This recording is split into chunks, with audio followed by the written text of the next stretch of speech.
How do we fix censorship from the U.S. government in America? We know, covering the Twitter files, FBI, many other agencies, State Department, Adam Schiff, Pencil Neck, and others were all sending emails to the FBI. Why don't you censor this American? He made a very offensive election joke about voting on a Wednesday or something, and we need to rally the troops in order to stop this misinformation from going out on Twitter.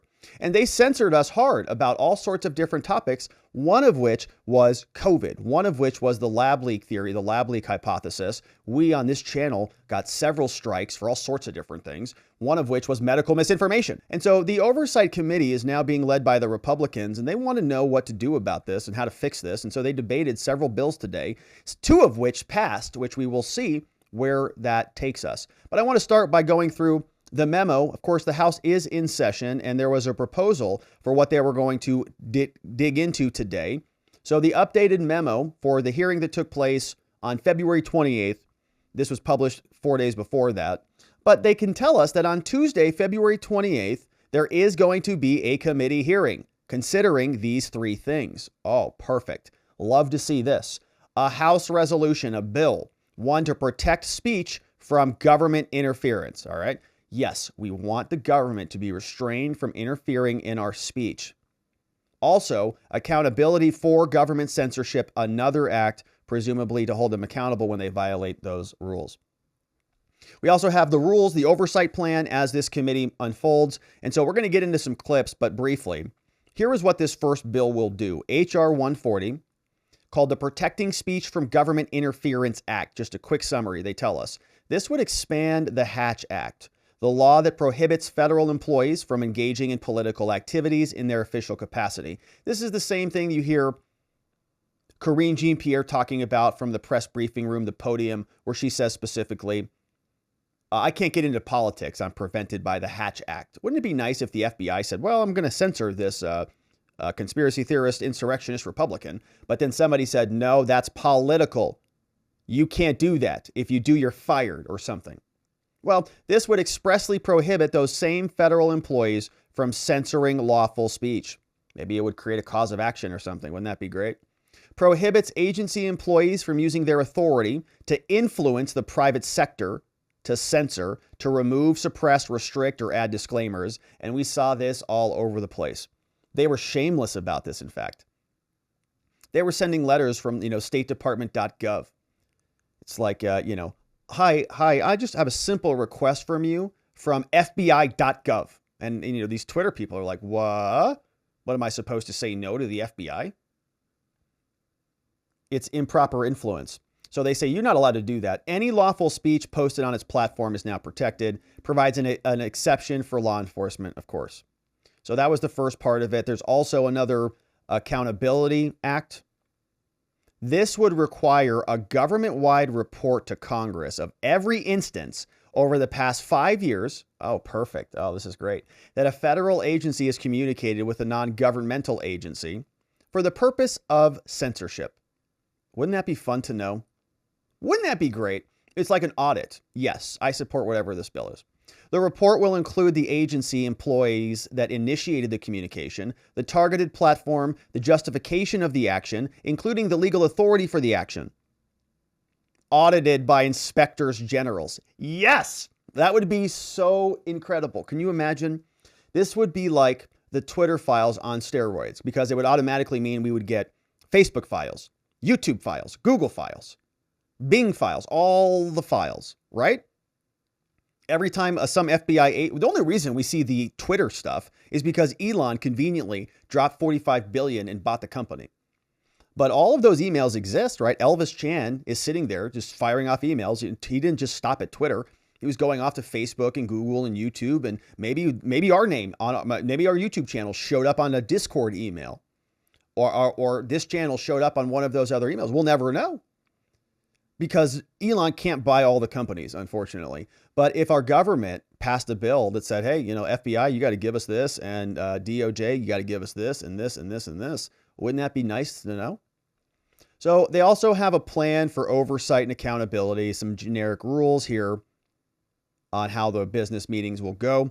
And all of that was what they were discussing today at the hearing. And so let's take a look at the hearing itself, because there are some good clips here. James Comer gets us started, opens up the proceedings by explaining what we're here for, what we're doing, and what we want to get out of this. Here he is. During our February 8th hearing on protecting speech from government interference and social media bias, the Oversight Committee learned just how easy it was for the federal government to influence a private company to accomplish what it constitutionally cannot: limit the free exercise of speech. At the hearing, we heard hours of witness testimony that revealed the extent to which federal employees have repeatedly and consistently communicated with social media platforms to censor and suppress the lawful speech of Americans. The hearing exposed just how much the Biden administration have attempted to normalize a policy of federal censorship. Biden administration officials have publicly called upon and privately coordinated with private sector social media companies to ban specific accounts viewed as politically inconvenient. During our February 8th hearing, one of our witnesses, Mr. Baker, called for federal legislation that would reasonably and effectively limit government interactions with private sector platforms. I agree with him. It is inappropriate and dangerous for the federal government to decide what lawful speech is allowed on a private sector platform. My bill, the Protecting Speech from Government Interference Act, makes this type of behavior an unlawful activity for federal officials to engage in, subjecting those who attempt to censor the lawful speech of Americans to disciplinary actions and monetary penalties. The federal government should not be able to decide what lawful speech is allowed. We have the First Amendment for a very good reason. Right. Federal officials, no matter their rank or resources, must be prohibited to coerce the private sector to suppress certain information or limit the ability of citizens to freely express their own views on a private sector internet platform. Former White House Press Secretary Jen Psaki, for example, should not have been free to use her official authority to openly call for Facebook or any other social media company to ban specific accounts or types of speech from its platform. But they all did it. And we played the clip yesterday of Jen Psaki saying, oh yeah, but Peter, we're not doing the censoring. We're not violating the rules. That's Facebook, man. That's Twitter. If they want to do it, it's their prerogative. It's their private company. Remember that? They all said, my private company. Go start your own social media company. Then Parler came about. They tried to start their own social media company. And then they all colluded to eliminate them. Amazon threw them off their store, then hosted Twitter servers. I mean, it was like insane. So there was no alternative at all. And Jen Psaki stood up there and just sort of, kind of grinned through her demeanor lied to us about them not being involved in any censorship at all. But we know they are now because Elon bought the company and released the emails. Elvis Chan was sending emails. Adam Schiff's office was sending emails. The executive office of the presidency was threatening people. That was not appropriate use of the authorities or resources of a senior executive branch official. Further, federal employees should not feel empowered to infringe on the independence of private entities by pressuring them to complicate or change their community guidelines and content modernization policies. If the Biden administration needs to express its policy positions or political preferences, it has immense communication resources of its own through which to engage in the public square and offer its information and argument. If the administration feels it's losing the policy argument and the public's confidence to stronger voices, the answer should never be to deploy the resources and power of the federal government to limit the speech of others. And they did it very incrementally. It was just like, hey, we're just going to send, is it okay if we send you an email? And they're like, okay, I guess we'll take an email from you. And then we're just going to send you an email about some domestic threats. Okay, that sounds good. We're going to send you one every week. Okay, well, one of these domestic threats is kind of high priority. So we're going to send you with some specifics on this one. All right, and now this one is really high priority. So why don't you remove this one? And then once you get the first removal done, right, then it's just up from there. They open the spigot and the floodgates are wide open. The legislation before us today expands the current federal employee political activity limitations of the Hatch Act to include a prohibition on federal employees using their official authority to influence or coerce a private sector internet platform to censor lawful speech.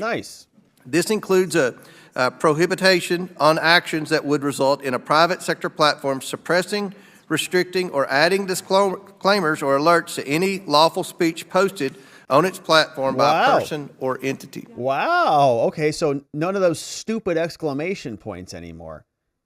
COVID misinformation. Follow the CDC guidance. like the hall monitor on every stinking video we post. Ridiculous. None of that. Get rid of it. Whether an ordinary citizen or an established media organization, all Americans have a right to utilize these new and powerful communication technology resources to share their views and opinions without Uncle Sam putting his thumb on the scale to tilt the debate in one direction. Americans know that the First Amendment protects them from this kind of government censorship, protects them from federal officials who seek to use their positions, their influence, and their resources to censor lawful speech. The only thing that has changed is that the public square has moved online with powerful new communication tools.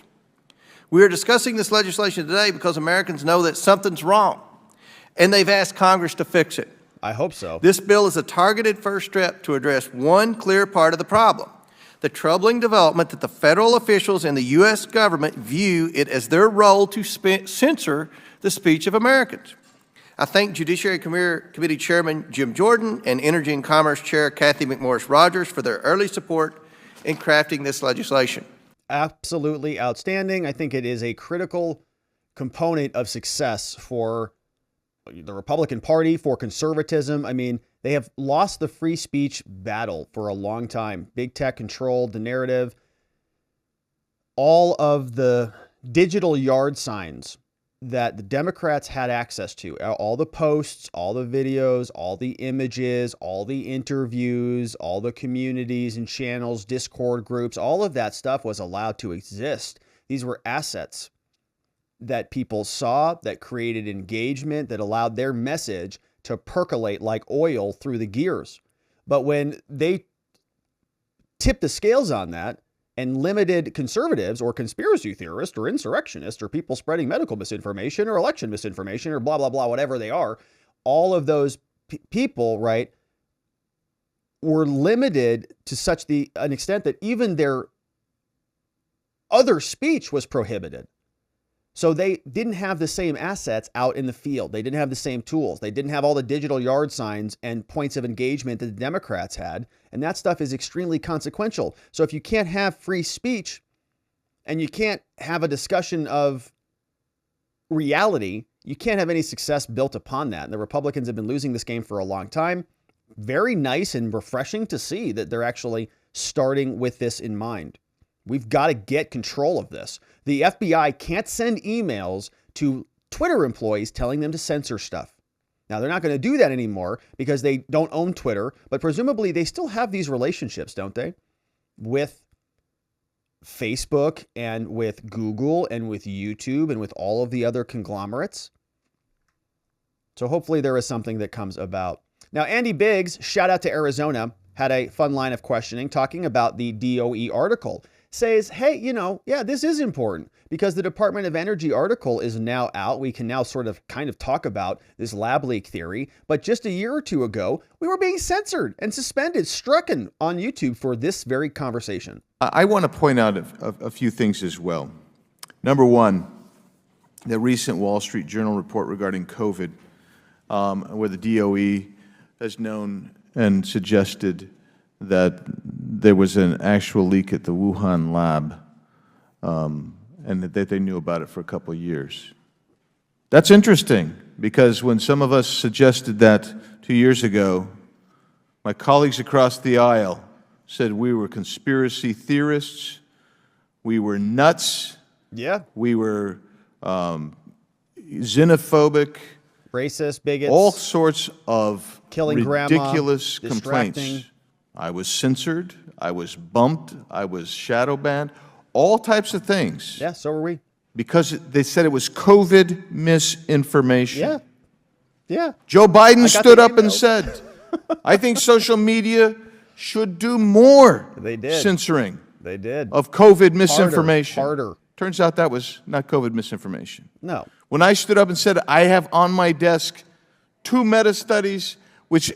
We saw all sorts of interesting conversations here that were censored. We weren't allowed to see them at all. And he got censored, we got censored, and the list still goes on and on and on of the conversations that were not allowed to be had. Now, we've got Boebert, we've got Nancy Mace, we've got Byron Donalds coming up. And so before we get there, we got to talk about our friends over at fieldofgreens.com. to make sure that you are healthy and prepared for the next segments that are coming up. Because, my friends, as you know, we have some pandemic pounds that some of us have to work off of, yours included, truly included, speaking here now. And so, that being said, how sick are you of all the ads for weight loss pills and diets and all of that stuff? Okay, we've all been there. We've all done that. We know they don't work. But you know what does? Eating healthy servings of fruits and vegetables every day. Bonus points if you can get 5 of them in, and you can. Because if you do that, the weight would probably fall right off. But look, vegetables and fruits and all that stuff, who's got time to eat all of that and prepare all of it every day? And you may not even be a fan of it regardless. So instead, let's talk about Field of Greens. Field of Greens is a science-backed formula, very specific fruits and vegetables that you're not going to find in any other product. Proper nutrition reboots your metabolism so you can burn calories faster and lose weight the healthier way. And Field of Greens is the only brand backed by a better health promise. Yes, you're going to look and feel healthier, but the greater proof is going to come at your next checkup when your doctor says, wow, you've lost weight. Whatever you're doing, keep it up. So let's get you started. Go on over to fieldofgreens.com. Save 15%, 15% off your first order by using code Robert at fieldofgreens.com. Enter code Robert. Get your real organic superfood. The vegetables want to be eaten. They're in the ground, getting nutritious so that you can consume them. I have mine here. It tastes very good going down. Fieldofgreens.com is the place to go. And don't forget to use code Robert to save. Now, we also have some additional clips here because Boebert, Nancy Mace, and Byron Donalds are also upset about the censorship that they endured while going through the pandemic and the COVID era. Here is Lauren explaining what she thinks about fixing this censorship problem.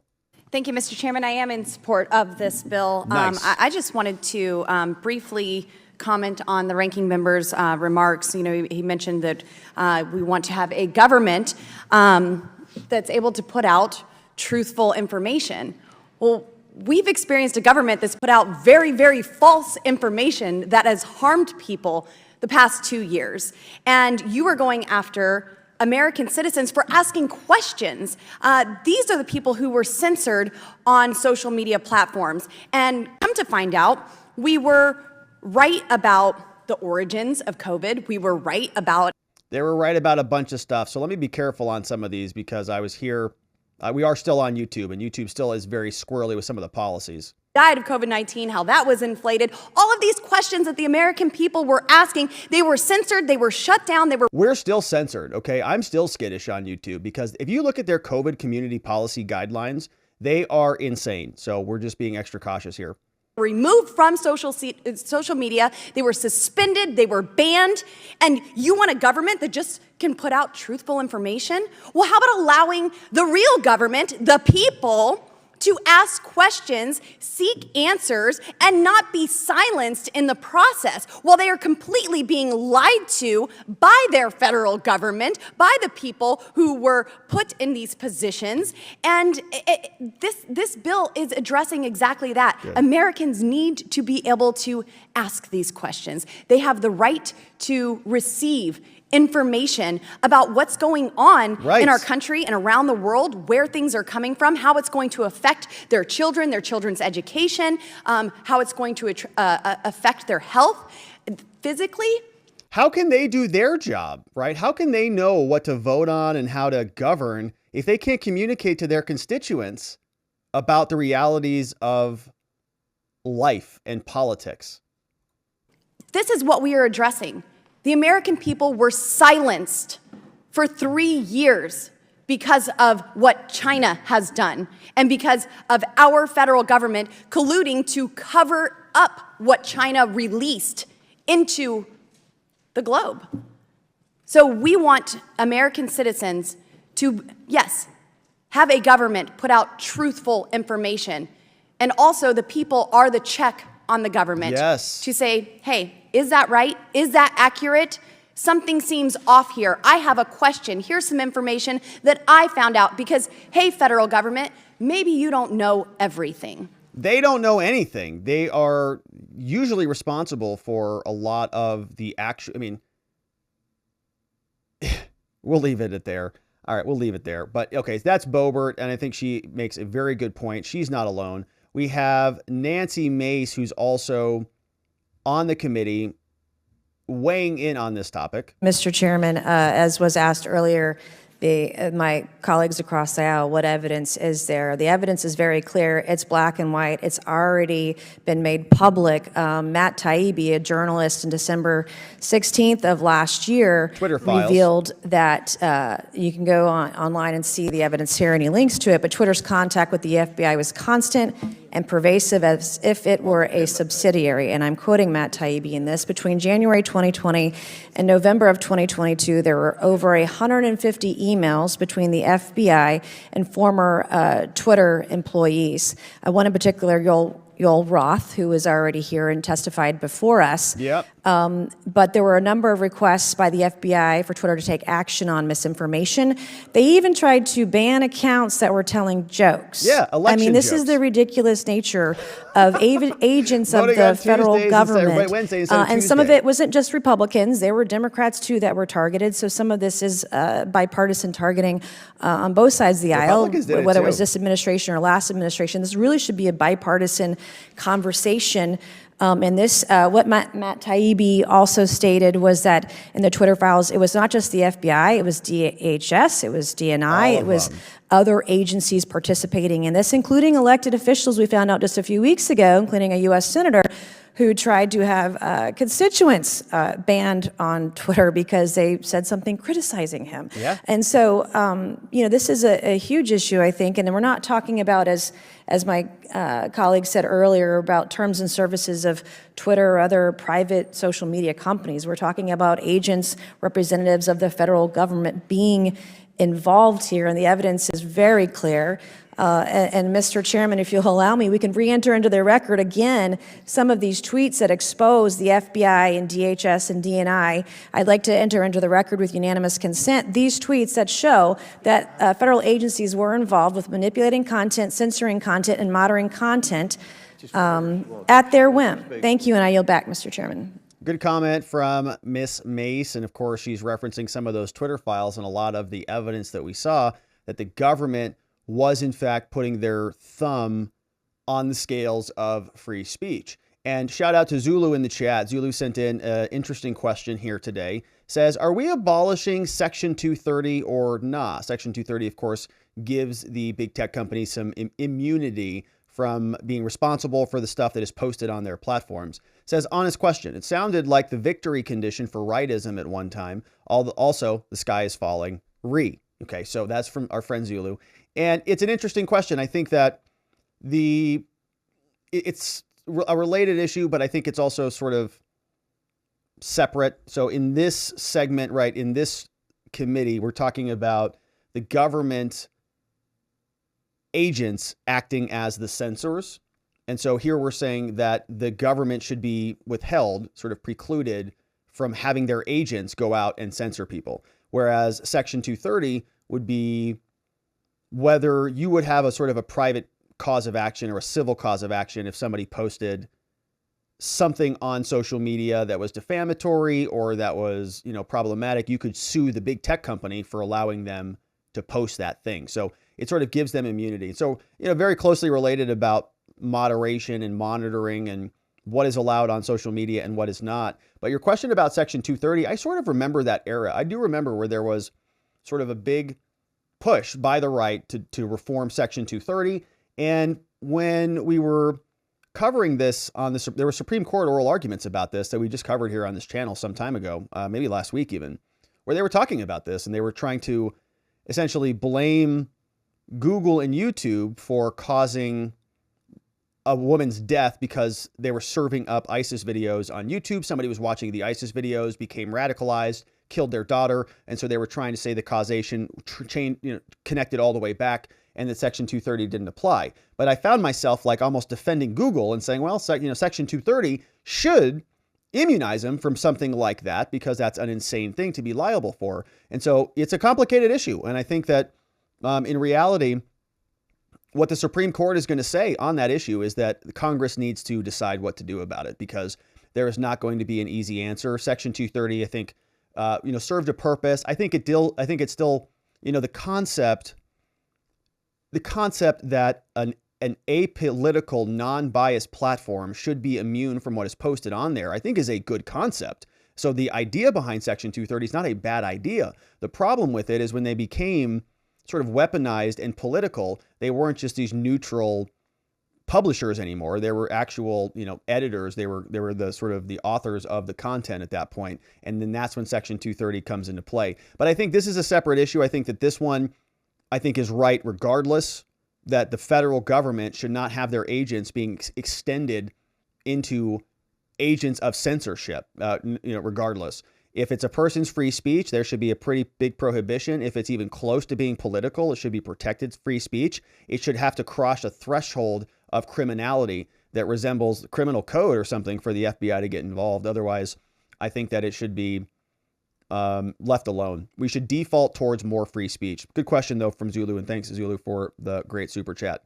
All right, final clip on this section is from our friend Byron Donalds, another representative saying, yeah, it's time. We got to rein in the government on this censorship. One of the things that the Twitter files already suggested, and this is with respect to the Hunter Biden story, is that FBI was in constant contact with Twitter through that entire saga. The Twitter executives could say whatever they want about how, well, we made the final decision. And of course, in all likelihood, they made the final decision. But it is crystal clear that there were elements of the federal government that were in Twitter's ear. That's not even something that's under conjecture. We see the email chains. The contact existed. Twitter executives talked about that amongst themselves within the operations of the company. That has continued under the current administration with respect to COVID-19 from CDC and other elements of the government, HHS. So if you're going to say that Twitter was taking information from FBI during the Hunter Biden situation with his laptop, it's only common sense to assume that CDC was also using that position to basically push their narratives into Twitter, which led to the silencing of Jay Bhattacharya, of Robert Malone, Marty McCary was silenced as well, etc. Yeah, you may disagree with those people that he named. You may say, well, there's illegitimate or lacking credibility. That's not my opinion. I'm saying that might be your opinion. But they should still be allowed the forum to speak, right? I mean, you want to challenge their ideas in the arena. You don't want to censor them and remove them from the arena unless you have bad arguments and you're going to lose in the arena, in which case maybe you do want to throw them outside of the arena. But of course, my friends, that is the fixing FBI censorship dilemma that we're going to continue to find ourselves rummaging through. We'll see if the Oversight Committee does anything about this, but I did want to, before we jump into the next segment, share this because this was sort of breaking at the start of the program today. The Oversight Committee advances legislation to protect speech from government censorship. Something is wrong with my mouse right now. There it goes. It says, today, the House Committee on Oversight and Accountability passed two bills. Looks like the ones we just read through, in fact. The Accountability for Government Censorship Act and the Protecting Speech from Government Interference Act. Both of those passed, I guess. The Protecting Speech from Government Interference Act, introduced by Comer, expands the Hatch Act that prohibits political interference from officials. He made a comment about it. Another bill was passed. And so, yeah, great. All right. So all of that is going to, it sounds like it's going to make its way out of committee. We'll see if it lands in front of the full House or what the next step is, but we'll continue to follow it. I think this is one of the most important issues of our time because without the ability to engage in free speech, without the fear of government censorship, it's going to be very difficult for us to continue to have dialogue about actual solutions in this country. And so we'll continue to follow. Thank you for joining us. Thank you for liking this video. And thank you, of course, for subscribing. We look forward to seeing you on the next one.